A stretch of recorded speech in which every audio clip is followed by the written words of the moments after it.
As you've just heard, this meeting will be recorded and posted on the SID-W YouTube. If for some reason someone does not feel comfortable or does not consent to being recorded, please let one of us know.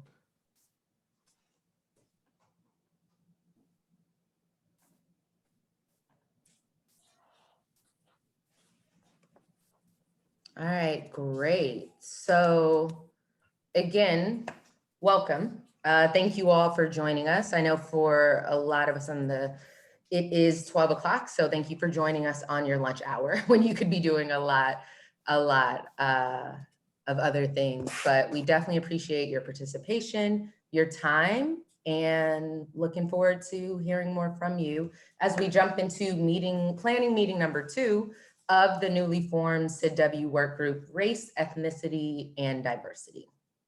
Hopefully we're all in the same place. If anyone is in the wrong meeting, please stay and join us. Again, this meeting is recorded. We also wanted to go over some other housekeeping items if we're gonna share this space together, just making sure we're all on the same page.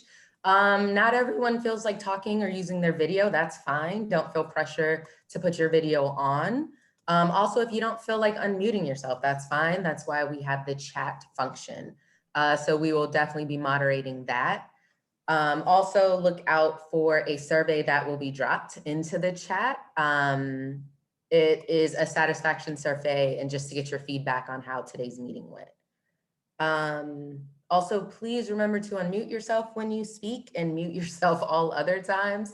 I know this seems very basic, but we've all been on Zoom a lot and we've all, I'm sure, have either forgotten to unmute ourselves or forgot to mute ourselves. Let's respect each other. That's a big one, right? Like, don't yuck somebody's yum, as in don't, if you disagree with something, that's great. That's the beauty in being human beings, our diversity. But let's allow a space of open and honest discussion and a safe space that we make our own, because we are the working group. One mic, as in, if a point comes up that you get really excited about, let's try to speak one at a time. It's a little bit easier in virtual meetings than in in-person meetings of not having people talk over each other, but we definitely want to listen closely to what each person has to say to make sure their opinions are recorded and accounted for. Step up, step back. So if you're somebody who usually talks a lot and can sometimes take up a lot of quote unquote space, maybe waiting a few minutes to allow others who may be a bit more timid to provide comment or feedback before jumping into the space with your ideas. But we do want to hear all of your ideas. So please, active participation is what we're after. Try it out. So trying something new. So if you're someone who usually has video off in the background, just listening, maybe try to be a bit more active for this meeting. So those are some basic housekeeping items we came up with. Are there any that any participant would like to add at this point before we move forward?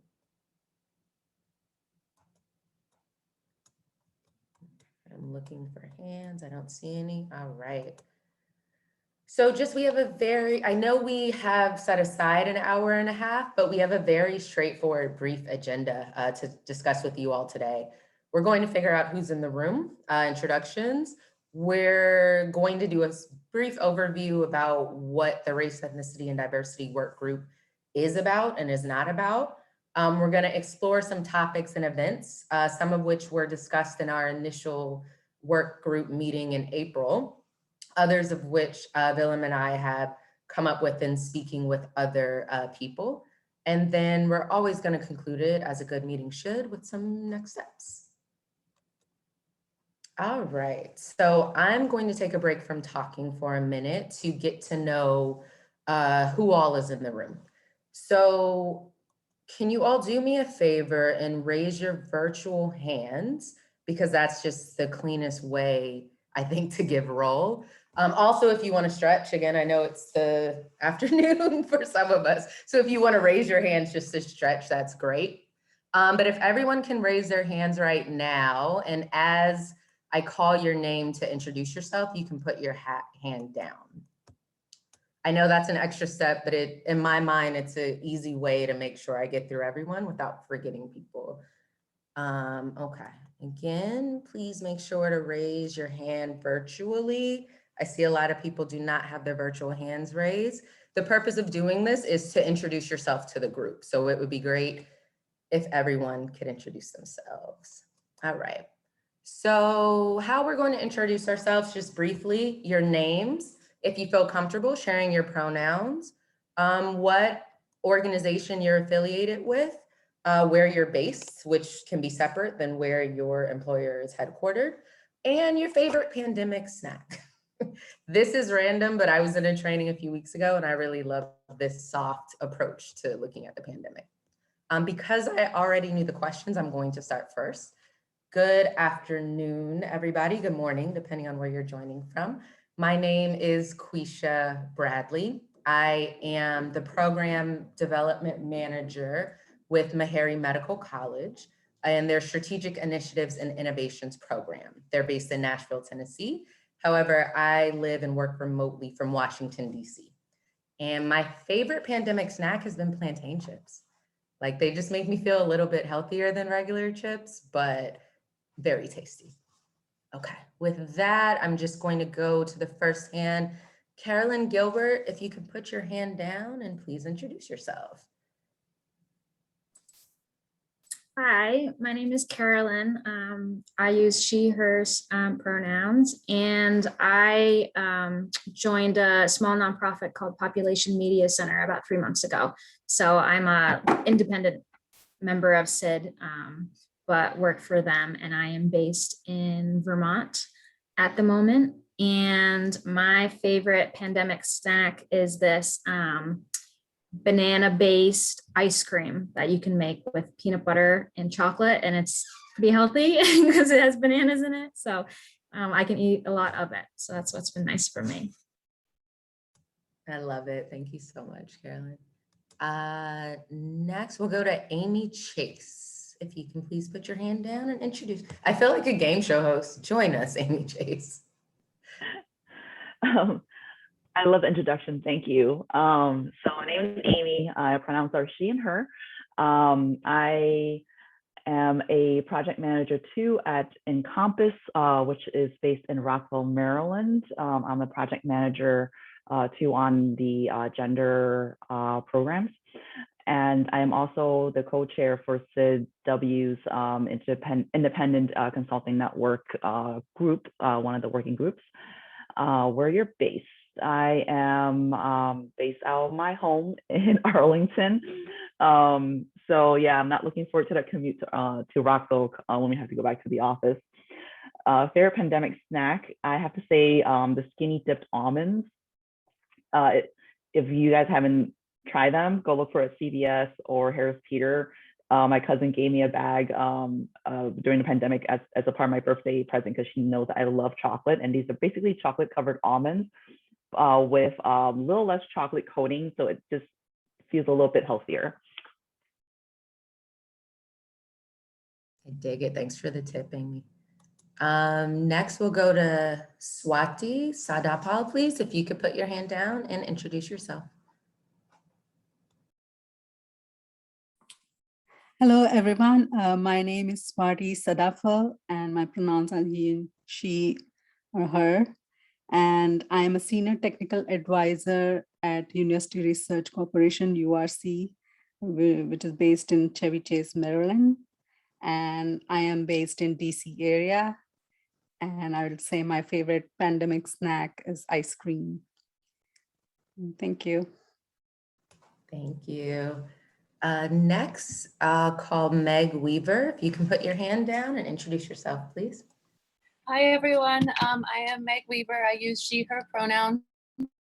I work for ACDI VOCA, which is headquartered in Washington, although I am based in Pennsylvania. And my favorite pandemic snack, I would say, it's just my classic. I just love hummus so much. So yeah, pretzels and hummus, I never tire of that. So yeah, it's great to be here, everyone. Thanks so much, Meg. Next, we'll call Stacy Terrell. If you could put your hand down and introduce yourself. And Meg, just a reminder, if you can put your hand down so I won't call on you again. Thank you. Hi, everyone. My name is Stacy Terrell. My pronouns are she, her. Currently, I work for the Public Health Institute, and I serve as a diversity inclusion manager for a global health program funded by USAID. I'm based in the Washington, D.C. area, and the first snack that I thought of was actually also plantain chips. I can knock out a bag very easily. I have to watch myself, but it does feel healthier than regular chips in my mind. We should look into that if they actually are healthier, if it's just the psychosocial effect of its plant versus potato. Feels healthier. Right. Thank you. Next, we'll go to Alexandra and Dara. If you could put your hand down and introduce yourself, please.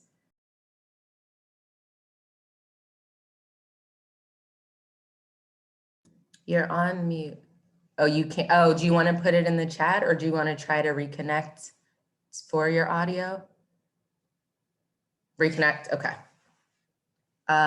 So as we wait for Alexandra to come back with the audio, we'll go to Delaney Smith. Hi, everybody. I'm Delaney Smith. I use she, her pronouns. I'm actually currently on the border of Vermont and Canada. And I'm currently serving as the intern for the DEI Coalition Task Force at Interaction. And I would say that my favorite pandemic snack has been grilled cheese, only because it's the only thing I know how to cook. Yes. Can't go wrong with the classic. Thank you and welcome. Next, I'll go to Betsy Perry. If you could please put your hand down and introduce yourself. Hi, my name is Betsy Perry. My pronouns are she, her. I'm a practice area leader for the M&E practice at Management Systems International, which is based in Arlington, Virginia. And I personally work from home in Crofton, Maryland, near Annapolis. My favorite pandemic snack is chips and hummus. I dig it. Thank you. Next, we'll go to Tarub Farah. I can't see the rest of your last name, but we'll go to Tarub. If you can please put your hand down and introduce yourself, please. Sure. Hi, everyone. My name is Tarub Faramand. I am the president of Why Her Women Influencing Health Education and the Rule of Law. I am based currently in Florida temporarily because my grandkids are here, so I'm here to be with them. But our office is in Virginia.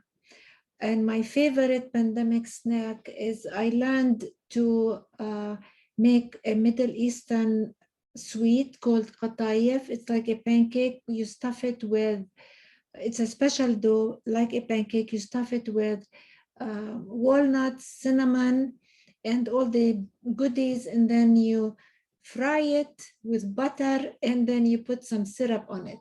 So you can imagine how delicious this is. That sounds good. Can you write that in the chat so I can Google it later? I'm just unsure how to spell it. Yes. But that would be great. Thank you. Next, we will go to Lauren Reese. If you can put your virtual hand down and introduce yourself, please. Hi, everyone. My name is Lauren Reese, and I work with DAI, and I work on the regional program manager for the USAID Community Strengthening Project in Myanmar, but I'm currently in Raleigh, North Carolina.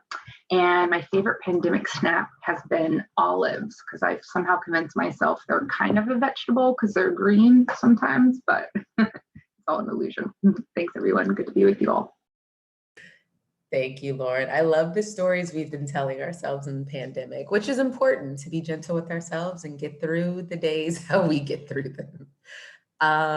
Next, we'll go to Quita Keller. If you could put your hand down and please introduce yourself. Hi there, it's actually Kita. This is Kita Keller, and my pronouns are she and her, and I am the Outreach, Partnership, and Internship Specialist for Chemonics. I am currently working and have been since the pandemic started in Howard County, Maryland, and will return to the physical space when our building is complete in Navy Yards in Washington, D.C. And favorite snack, I ate just about everything during the pandemic, but I think my my favorite was a mix of cashews and pistachios. Thank you, and apologies about the mispronunciation. No It's worries. I fight every day to tell people my QU is qua, so to meet your QU with the K, I'm like, Kita. But okay, I will not forget that. Thank you. Also, I love the themes. We have some nuts, some almonds, some pistachios, cashews, some hummus, a lot of salty things. Next, we'll go to Virginia Berger. If you could please put your hand down and introduce yourself. Thank you. Hi, everybody. My name is Virginia. My pronouns are she, her. I work at the Elizabeth Glaser Pediatric AIDS Foundation, which is based in DC. I am also in DC, just currently working from home. And my pandemic snack would probably be Chipotle, although I think that's pushing it by definition of a snack. So if that doesn't count, maybe I would say just the chips and guacamole from Chipotle. I've been getting a lot of business out of me this year. Thank you. Everything counts, Virginia. Again, we're being gentle with ourselves. And you got a hand clap from Alexandra, so you're good. Alexandra, are you back on to introduce yourself? I think so. Perfect, we can hear you. Can you hear me? Awesome. My name is Alexandra Ndara. My pronouns are she, her. Sorry about the not being able to speak before, tech. I'm with the Institute on Equality and Global Health.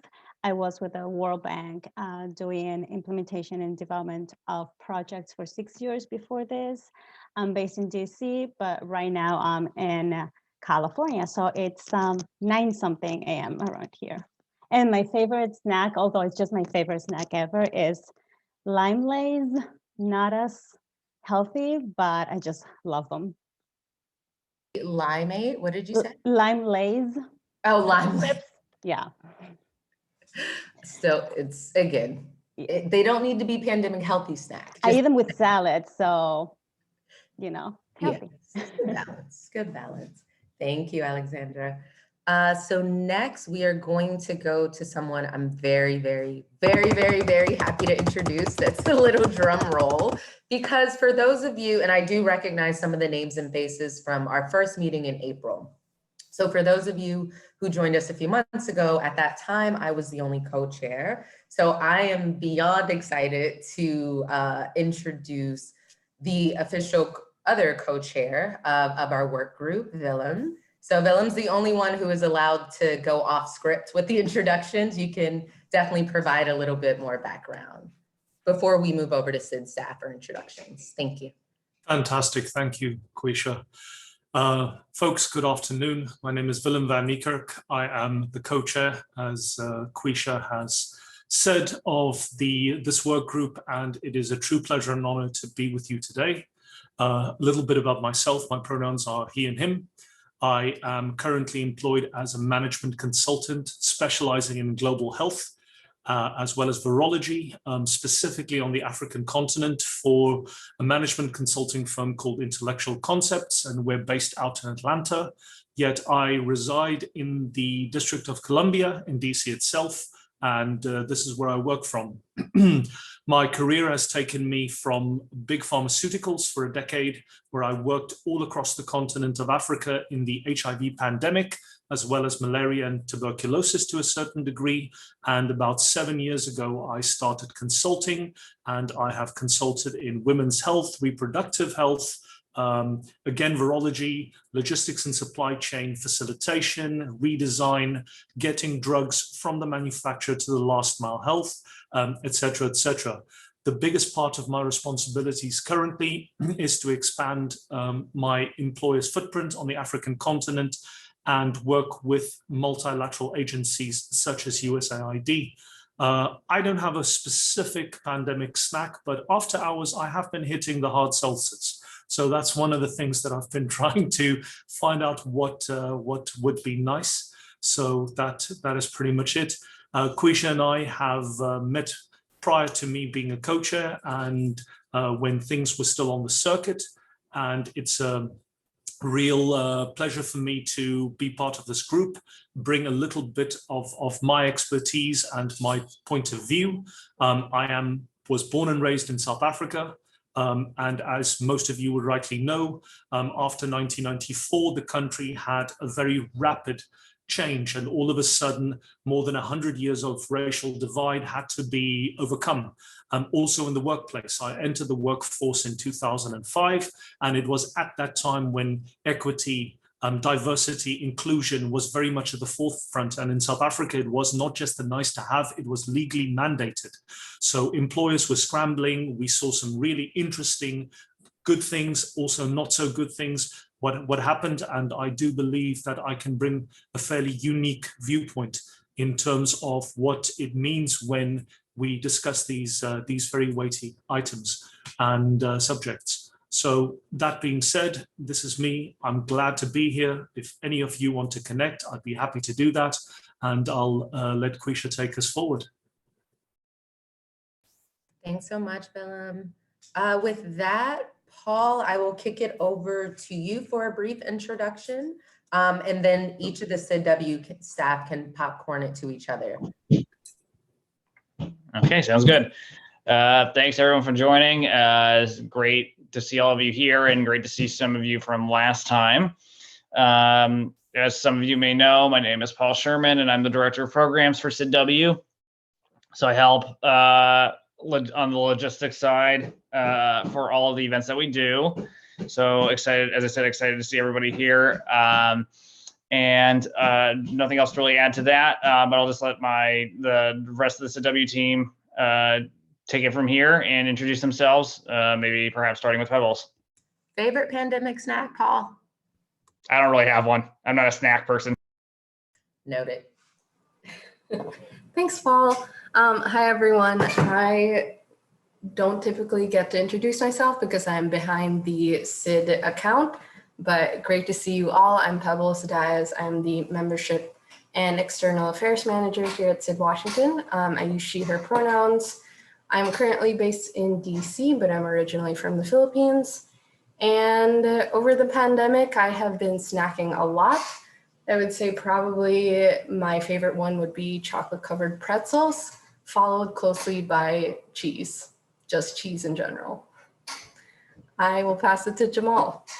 All right, and also say too, I forgot to say, I use he, him pronouns. Thanks, Pebbles and Paul. I'm Jamal. I'm the Events and Administration Coordinator at SID, based in DC as well. And favorite pandemic snack, I would say mangoes. And I'll pass it to Ian. Hi, everyone. My name is Ian. I use the he series pronouns. I'm an intern at SID-W and currently an undergraduate student at Tufts University. I'm currently based out of Albany, New York. And favorite pandemic snack, probably hummus and carrots or pretzels. And I'll pass it to Cairo. Hi, everyone. My name is Cairo Lawrence. I'm also an intern at SID Washington, and I'm currently a student at the University of Southern California, so based in LA right now. And then I'd say my favorite pandemic snack would just be a nice smoothie, nice and refreshing. I'll pass it over to Perobi. Oh, sorry. And then I use she, her, and her pronouns. Thanks, Cairo. Hi, everyone. I'm Perobi. I use the she, her pronouns. I'm currently an undergraduate at the University of California, Berkeley, but right now I'm based in DC. I'm an intern with SID-W, and my favorite pandemic snack would be hot Cheetos. And I think that's it. Thank you, Perobi. In safe space, it's okay. Has anyone not introduced themselves yet? Okay, well, thank you all very much. Again, it's interesting to see some similarities in the snack palette that we had for the pandemic. So now that we know who's in the room, let's do just a brief overview about who the Race, Ethnicity, and Diversity Work Group is. So our purpose is really looking at international development and address how systemic racism, colonization, and ethnic discrimination affects, informs, historically created our work, right? It's very important to note our work group provides a forum for us to discuss and address these issues. We don't advocate for anything. We are a neutral convener. The work group also helps international development professionals gain the necessary information, tools, and resources to ameliorate discriminatory practices around race, ethnicity, and culture around the world. So any questions on the work group before we move forward? Okay. So internally, what have we been up to since we last met in April? Again, we brought on Willem, so happy that we are fully co-chaired up in the work group. We've also been having phone calls and meeting with people. Even though we're the newest work group, this work is not new, right? And SID-W has actually covered some aspects that we can also cover under other work groups. For example, the Young Professionals in Development Network, we had a call with them because a lot of their programming, past and present, covers some issues around race, ethnicity, and diversity. The same with the Gender and Inclusive Development Work Group.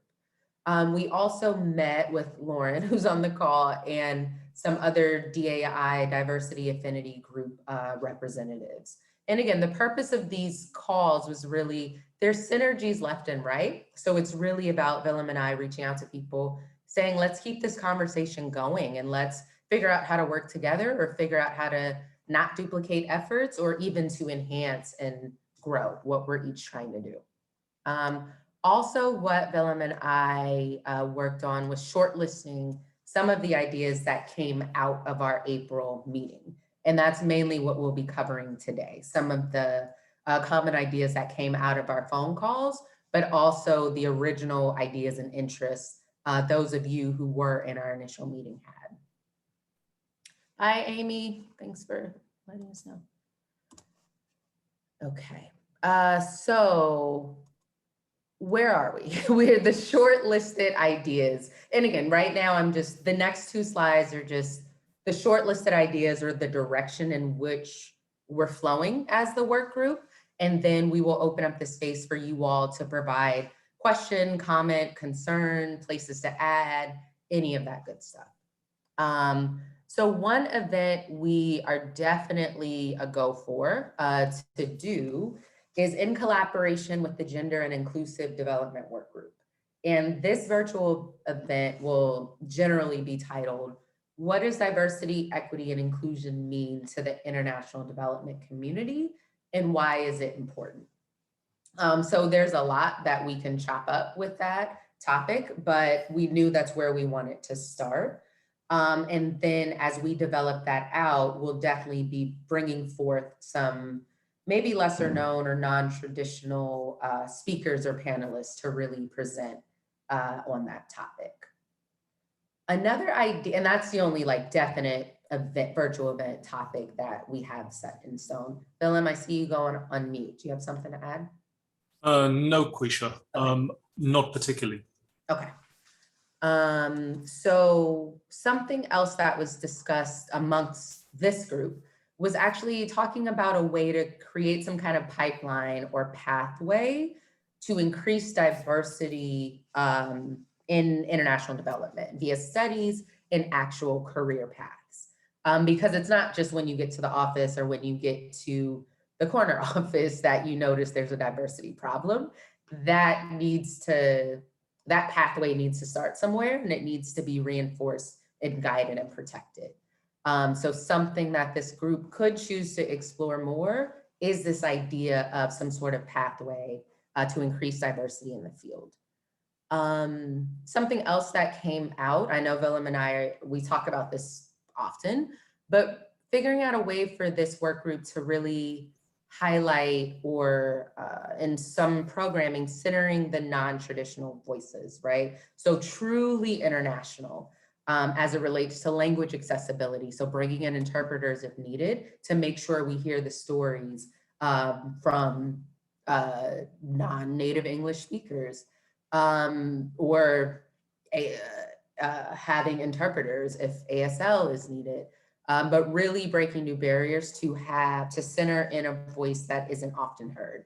So voices beyond the quote unquote West, voices beyond the quote unquote global North.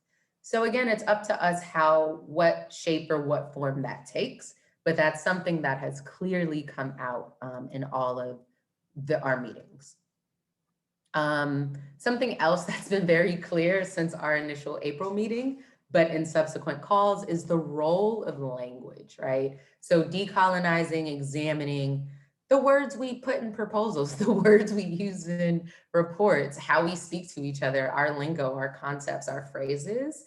And this is also to be determined. Do we want, I know some of you were working on language guides within your organizations, or trying to reimagine what certain words look like. So this work group could choose to do something written, whether that's a paper, a blog post, or to have an actual virtual event on this idea about decolonizing and really looking at the language we use in international development. Something else that's been requested from you all, those who were involved in the first meeting, is to have practical workshops on professional bias, institutional racism, and not just talking about race, ethnicity, diversity in the sense of theory, but really translating that into what can be done in the office, what can be done day to day with yourself. And a question mark on if this would be focused for HR professionals or certain departments or people within the work setting, or if it would just be a brown bag, something that's open, that this work group puts on for others to participate in. Last but not least, the overarching theme of just creating a hub to highlight and connect with lived experiences that we all have. The people, I don't know how many people are on this call, but all 21 of us, right? So how do we connect? How do we highlight? How do we exchange our lived experiences? How do we foster and create a safe space to do the work within this work group? So that, and I can go back a slide if you all need to re-review again, but those are the main kind of 6 points that we're working with right now. So at this time, I will be quiet and allow, if anyone wants to add to what I said, Willem or Paul, or even Lauren, or if anyone just has any questions or comments or other things to add into the discussion.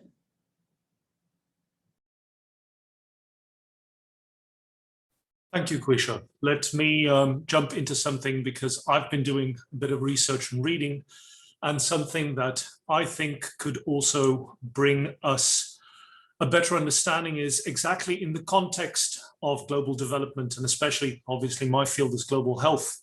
How do we approach these things? Because it is certain, I mean, in the field of global health and global development, there is an unfair power balance. Donors yield the most of the money. The people who actually need the money has the least voice. So donors often depend on, the receivers of donations often depends on the donors and what their agenda is, where the money flows, who gets funded, who gets not. So something like that, a large amount of money and power also flows to high income countries. We see this often in development where all of the experts comes from the global north, experts from the global south, especially the African continent and Southeast Asia, struggle to get a visa to come to MIT or to Harvard for a conference because of essentially the difficulties around visa regulations, et cetera, et cetera. So something that's been piquing my interest is essentially, how do we change this dynamic, especially in global development, when we think about who gets the money, who doesn't, and where does the power exchange actually lie? Because ultimately, the folks who need it most are not getting it. And something that I've seen that USAID has been doing is cultivating the knowledge of what they now call indigenous implementation partners. Because very often when I lived in South Africa, worked for an American company, worked with multilaterals, I would often work with folks that are always outside of the country. You have very few in-country experts. What I've seen USAID doing now is trying to transfer the knowledge to local folks, and they don't just fly in, fly out, and there's no knowledge remaining. So that's something that I would like to explore a little bit further. Perhaps we can roll this into some of the other things that we will discuss, or one of the events that we do. But essentially, long story short, global development specifically, how does this impact? How does race, equity, and inclusion and diversity, especially in the global health and development context, how does that work?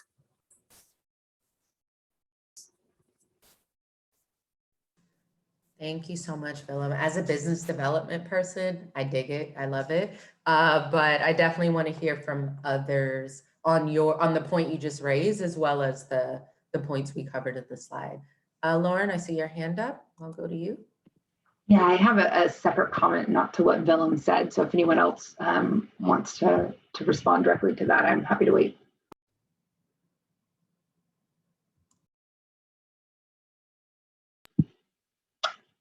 Okay, if not, I was, thank you for putting this together, and many of the points that you shared kind of echoes what my colleagues and I, who've been working on racial and social justice initiative at DAI, have had on our minds. Just one thought for the initial activity with the Gender and Inclusive Development Working Group about what DEI means to development. I imagine that many of our organizations have been having this conversation over the past year, and you know, trying to make the case internally for DEI strategies. So I wonder if there could be a component of this, or maybe an activity more related to creating a kind of a knowledge hub related to a forum where all of those of us working in DEI at different development organizations or participating in affinity groups or employee resource groups could do some sharing and discussion about what has been working, what hasn't been working, what are some of the roadblocks to trying to demonstrate the value of DEI for international development. Because I think, you know, many of us are working on similar efforts in different organizations, and I definitely think that this could be SID and this working group could be a great forum for that collaboration. So I would love, I'm definitely pro the ideas focused on practical workshops. So how do we take these ideas about what DEI means for development, and then start talking about what that means in terms of process and systemic change. So that's my 2 cents. Thanks. Thank you, Lauren. And also want to highlight the comment Virginia put in the chat of loving that as someone who participates in an affinity group as well. I saw Betsy's hand up, and I'll go over to you, Alexandra. Hi, this is Betsy Perry. I wanted to sort of piggyback on what Willem was saying about the larger structural issues in the industry as a whole and the power dynamics. One of the places I see that play out so much is in the salaries that we pay for development projects. And Westerners, Northerners who are going in as expats to these countries get paid according to expat salaries, and local staff get paid according to what you said calls their local compensation plans. And so you can have people doing almost the exact same job or the exact same job getting paid multiples, like 2 or 3 times as much, just because they come from the global north. And I think that that is a look that I don't like in our industry. And I really struggle with how the industry should be talking about that and whether the industry should be doing something to change that.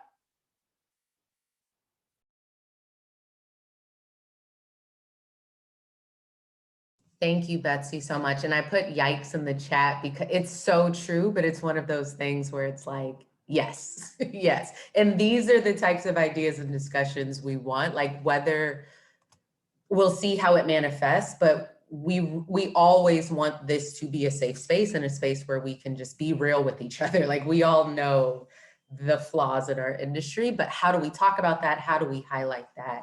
in a way that's productive, right? And in a way that's, again, that neutral convener piece. So thank you for sharing, Betsy. Alexandra? Hi again. So this is a question going back to that, what DEI means to development. And maybe you guys have discussed this before. It is my first time joining the group, but I was wondering, it makes total sense, big picture, but I was wondering if there is a focus on like what it means in each department, what it means as an organization in terms of hiring, what a DEI means when going back to language, right? When we talk about quote unquote beneficiaries, or how we should talk about the final client, is like, what focus do you think this big event should have? Because I totally get the big picture, but at the same time, I think it would be nice to narrow it down to see if it is organization-based or how we actually implement our work on the ground. Agreed. And I can tell you, full disclosure, because we just agreed to this last week, we were waiting to have this call prior to circling back with the Gender and Inclusive Development Work Group to further flesh out those details. So more to come on what this could look like, but you're absolutely right. And Paul, I should know this, but I'm unsure on, as we decide on events and topics to cover, how involved certain work group members could be. So for example, as Willem and I go back to the Gender and Inclusive Development Work Group co-chairs to further discuss this, if say Alexandra is very excited to help us really drill down on what this event could look like, is that an option?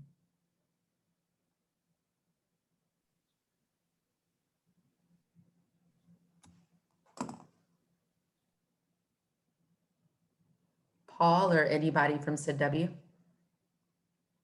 Because Willem and I are also, like, we're new co-chairs, so. All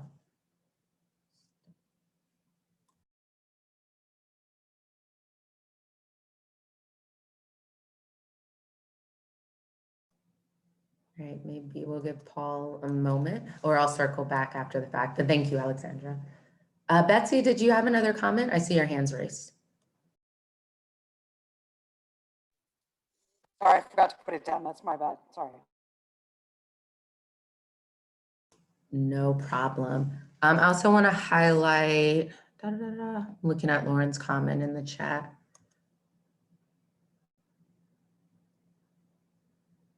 Okay, no worries. I'll email him offline after this or see when he comes back. Thank you.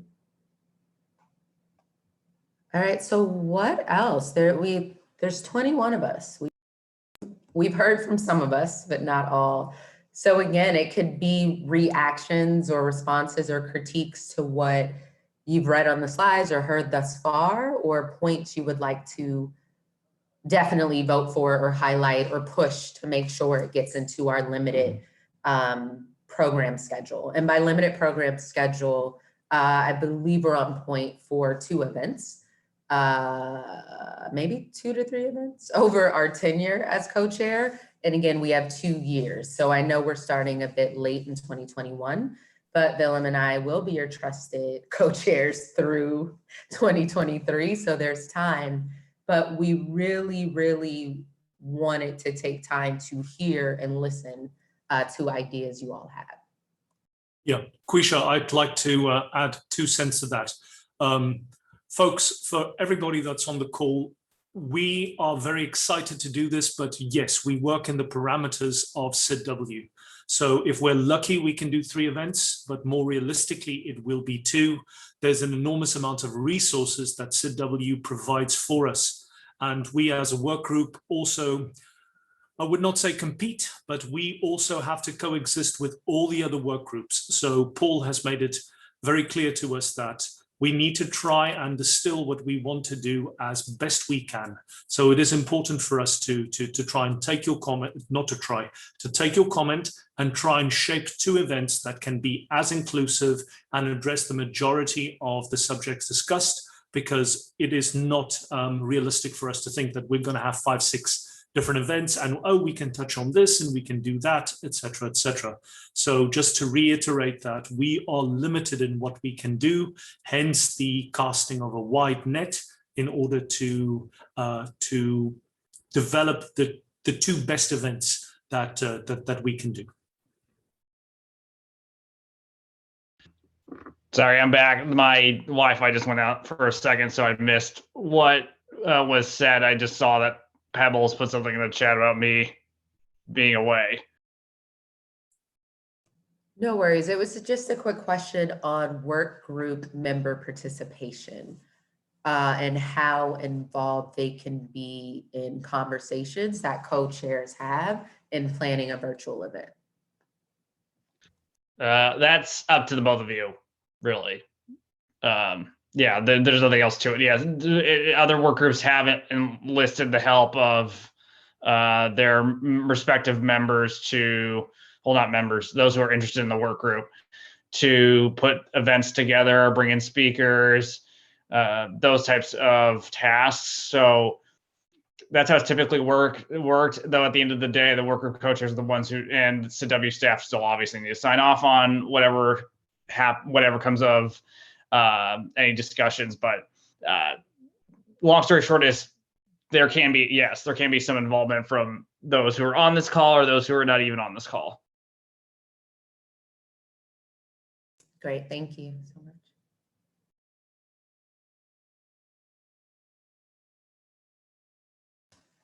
What else, work group? Alexandra? Yeah, so a random, not well-developed idea yet, but I was wondering if there is a chance to do the truly international webinar with Voices Beyond the West. Maybe if there could be a focus on what you talked about before, which is this knowledge exchange programs where you actually go and train people on the ground. I wonder if, you know, those are the voices that you could bring to this, let's call it conference, to see what they've learned from these experiences, what they would improve, and also, and most importantly, what we would learn from them.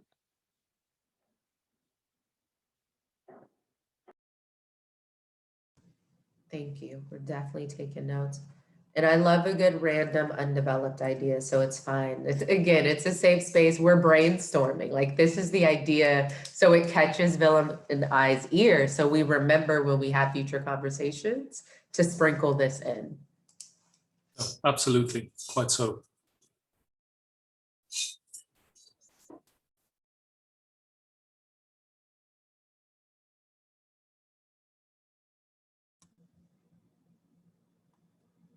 I'll leave the floor open for a few more minutes if anyone had, again, any reactions, comments, questions, concerns. Quisha, I think, let me add to say this to the group, that like me, probably you get a host of different email letters every morning or highlights, depending on what field you are in. If you see something interesting, if you are on DVEX, if you are on one of the UN newsletters, whatever it may be, if you see something interesting, please reach out to us, send it to us. That is oftentimes what makes me think. I see something that is quasi-related to what I am doing, and then I start thinking to myself, because just as Alexandra mentioned now already, my mind is tied to 2 or 3 other things that I just read in the last week, and thinking, oh, I know this expert, or I know somebody that can speak more eloquently to this or that or the other. So it doesn't need to just be in this call, putting you on the spot saying, do you have a good idea? If you come across something that you think would be worth our while, please feel free to share it with us, and we would definitely like to take it up, even if it's just a web link to an article. And you say, look, saw this, thought about you guys, and we would this might be interesting. That's a great point. Thank you so much, Willem. And now that I know we have kind of free reign, if anything really, I don't know, we'll talk about it. But I would also like to get involvement if possible, and not a lot because we're all busy, we're all working professionals. But if anyone feels strongly about an event or a topic, I would love to invite them in some way. And again, we'll figure out how best to do that.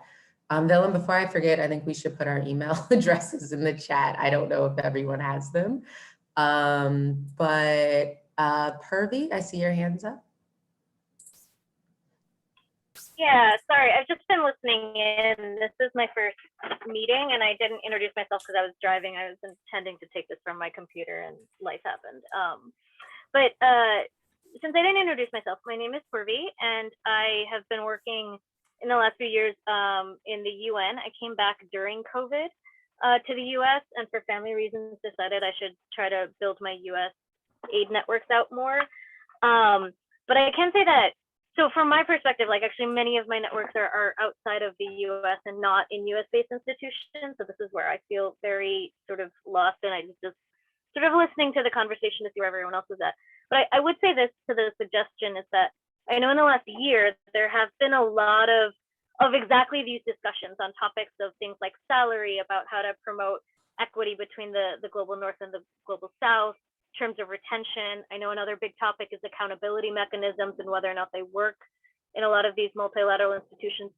My suggestion would be, a lot of the times what happens on these events that I've seen, especially the virtual ones, is you get the same speakers asked to speak again and again, particularly from the global south. And I think one thing that would be useful for this group is maybe to get a resource list together of like other webinars or other articles that have taken, like conversations that have taken place pretty robustly on the internet in the last year, so that when the group goes out, especially as a very US based group, it doesn't sound like we don't know those conversations and we kind of take a bit of time to educate ourselves before we try to sort of engage in the larger conversation that honestly has been happening quite a bit in outside of US networks, I think in the last year and a half, I would say.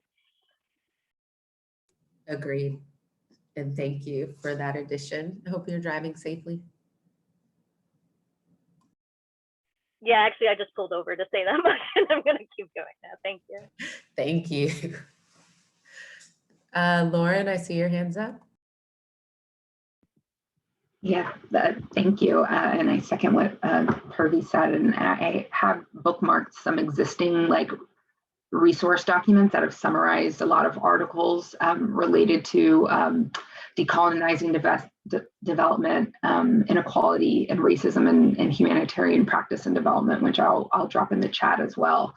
But just in maybe an effort to take some of the things that we haven't spoke about on this list and offer some thoughts for the pipeline to increase diversity and development. I know that's so much discussion, at least within DAI, around recruitment and retention. And while I definitely see the benefit and maybe doing some programming related to this as SID-W, I always, it's so impactful for these career development things to be connected with potential job opportunities. And if that's not something that we could offer, or perhaps would be duplicative of some other work that SID-W, like career fairs and things, are doing, that maybe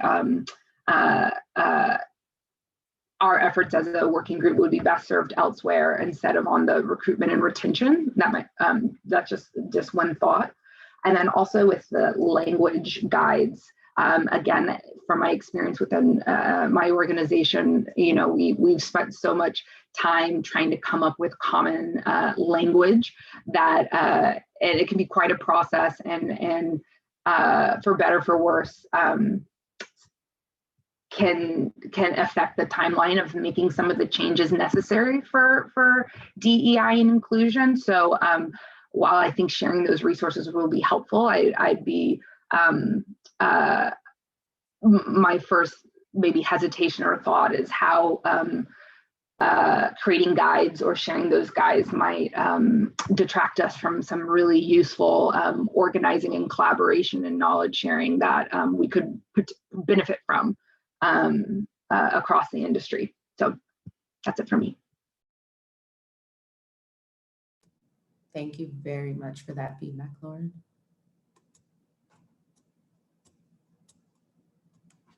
Bobby Jefferson, are you near your computer right now? If so, I was going to ask you to briefly introduce yourself. Okay. Does anyone else have any other ideas or questions, comments, concerns? Again, this is the info gathering phase, so everything is on the table.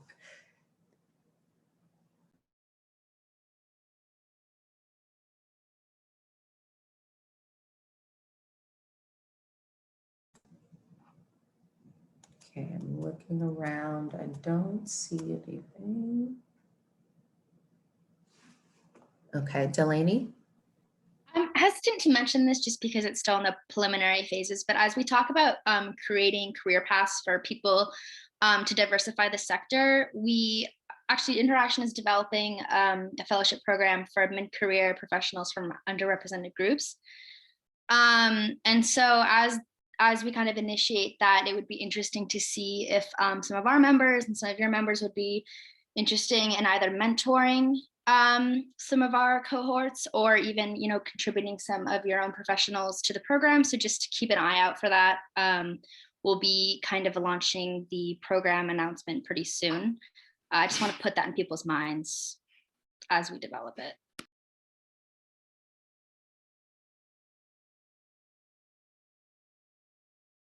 Thank you for sharing. And definitely helpful. So it's good you didn't hesitate. And it's good you shared that with us. Thank you, Taro. All right, so Purvi, I just want to check, is your hand up because you have something else to say?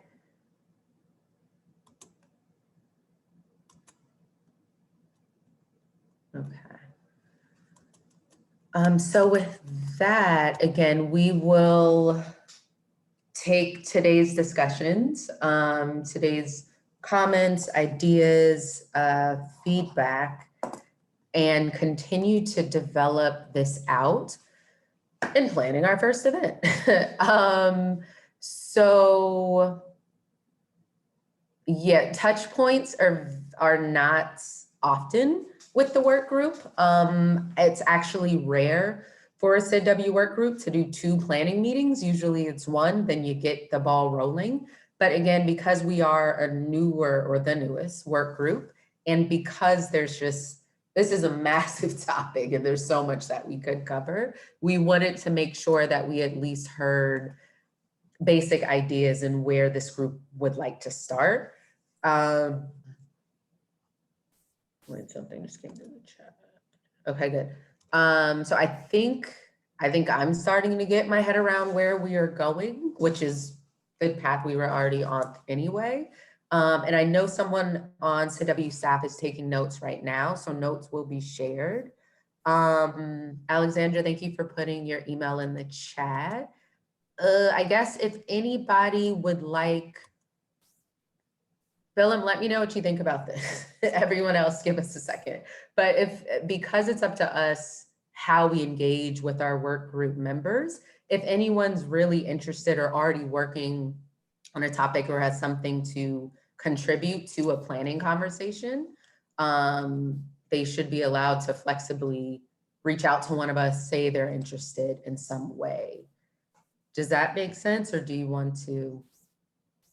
Yeah, Quisha, absolutely. I think that's going to be the best way to proceed with this. I also wanted to check, Paul, are you still on? I'm still here. Great. Just wanted to give a shout out to the LinkedIn group. I don't know if that's off the ground yet, but saying that for everyone that is on the call, there should be a LinkedIn group that should be in existence or come into existence fairly shortly. So that's another way for us to interact with each other more in a more efficient way. So the inclusive development LinkedIn group is off the ground, still in the early stages. So that is still a work in progress. Hoping that we can, wait a little, maybe wait towards the end of the summer, see how it plays out, and then figure out how we could expand that moving forward. Okay. So just to clarify for everyone, there is not a LinkedIn group yet for each work group It's just for the inclusive development work group. It is a pilot. Quisha, thank you for posting it in the chat. So please feel free to join it. You'll see kind of what we're thinking of in terms of how, like, what the co-chairs are doing. I know the co-chairs have a couple posts in there already.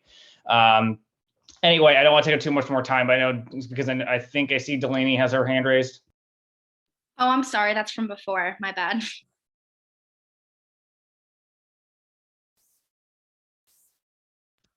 Okay. Anyway, that's all I had to say. Thank you. So just as Alexandra did, I guess and this is not mandatory at all, again, as we heard a few minutes ago from Paul, each co-chair does things a little bit differently, but if you do think you would be interested in sitting in for at least one plan, because we're probably not going to, like, one planning meeting to discuss, here's the big picture idea of the topics, what specifically can we put in there, or what are some speakers or people you think would be good to be represented during this event. Please put your email in the chat, whichever one is best to reach out to you. And next steps from our end, as Willem and I, again, give us a few days, a few weeks to take this all in, schedule some next steps, some other conversations. And again, for those of you who put your email in the chat, we'll be in touch when those planning development calls happen. Anything, so prior to concluding, I did want to open up space to kind of do exactly what Delaney did. If there's anything related to race, ethnicity, diversity that you wanted to share, just opening up the space to share it with persons in the work group. But before I go to all other business and announcements, are there any questions? Okay, so with that, our announcement I want to make. So there will be the SID-W survey going in the chat again. Please fill it out before you hop off if you can. That's it from my end. Any other announcements from anyone?